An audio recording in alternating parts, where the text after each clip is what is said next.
ये जो हुआ है, सबसे पहले हमें समझना चाहिए कि जो हमारे सामने बैठे हैं, जो मूर्ति के आकार में है, ये स्वयं भगवान है।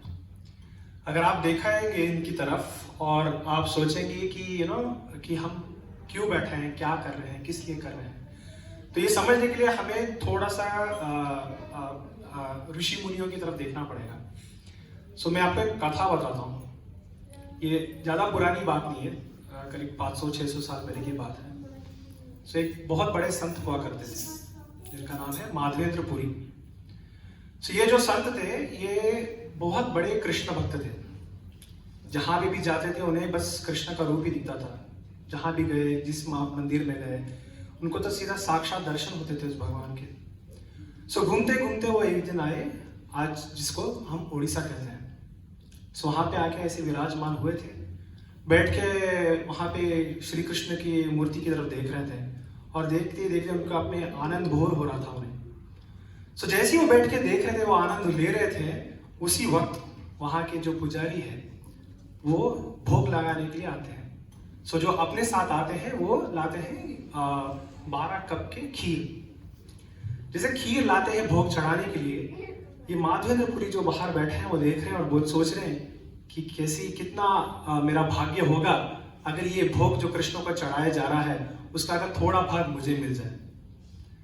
जैसे ये थॉट उनके दिमाग में आता है, उनको अपने भी बहुत बुरा लगता है कि ये भोग तो चढ़ा भी नहीं और मेरे दिमाग में ये ऐसा आया भी कैसे।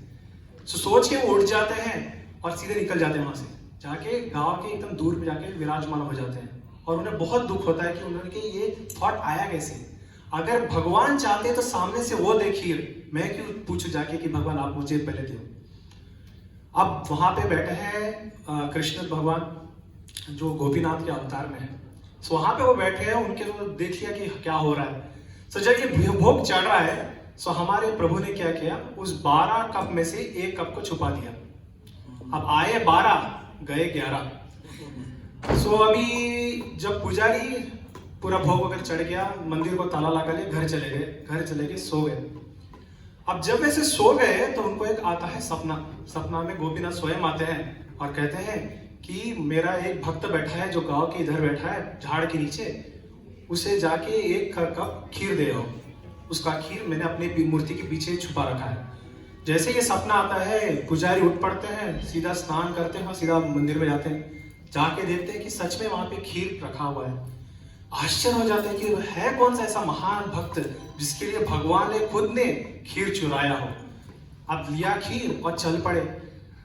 गांव के एकदम बाहर जाते हैं और देखते हैं कि वहां पे एक झाड़ के नीचे एक साधु जी बैठे हैं। तो जाके उनको जगाते हैं, बोलते कि साधु जी ये लीजिए, गोपीनाथ ने आपके लिए स्वयं चुराया है खीर। जब ये देखते हैं अपने माधवेंद्रपुरी, उनको बहुत खुशी होती है, प्रसन्नता होती है कि भगवान ने मुझे याद किया है। आज ये टेम्पल बहुत प्रसिद्ध है, इनका नाम ही है खीर चोर गोपीनाथ, वो गोपीनाथ जिसने खीर चुराया है। हम जब ये सोचते हैं कहानी, हमें यहाँ पे समझने के लिए बहुत कुछ है। यहाँ पे जब हम भगवान की तरफ देखते हैं, जब उनकी तरफ देखते हैं, तो किसी को ये पंच धातु का विग्रह दिखता है। लोग सोचते भी है कि कर क्या रहे हैं लोग, लेकिन क्या ना, हमें ये समझना बहुत जरूरी है कि ये जो भगवान है उन्हें नीचे आने की कोई जरूरत नहीं है। अगर वो आपके सामने भी आते तो आप पहचानेंगे, इसकी कोई गारंटी भी नहीं है। तो वो क्या करते हैं, वो एक अवतार लेते हैं विग्रह का, तभी तो आपके साथ वो इंटरेक्ट कर पाएंगे, नहीं क्या। तो उसके लिए वो स्वयं आते हैं। हम जब देखते हैं, अगर हम अपने नेत्रों से इनको भगवान के नेत्रों से देखते हैं तो हमें भगवान दिखते हैं। अगर हम इसे लोहे के रूप में देखेंगे तो लोहा ही दिखेगा। आप वहां पे पत्थर देखोगे तो पत्थर ही दिखेगा। ये आपके मन में जैसा है वैसा ही आपको सामने दिखेगा। आज जब हम यहाँ पे बैठे हैं तो ये ना सोचिए कि ये हमारा ये था कि संकल्प था जो हम आप यहाँ पे आ गए। संकल्प भगवान का था जो आपको यहाँ पे ले आए। हमेशा ये लीजिए कि यहाँ आज हम विराजमान हुए, इसकी बहुत बहुत बहुत विशिष्टता है हमारे जीवन में भी।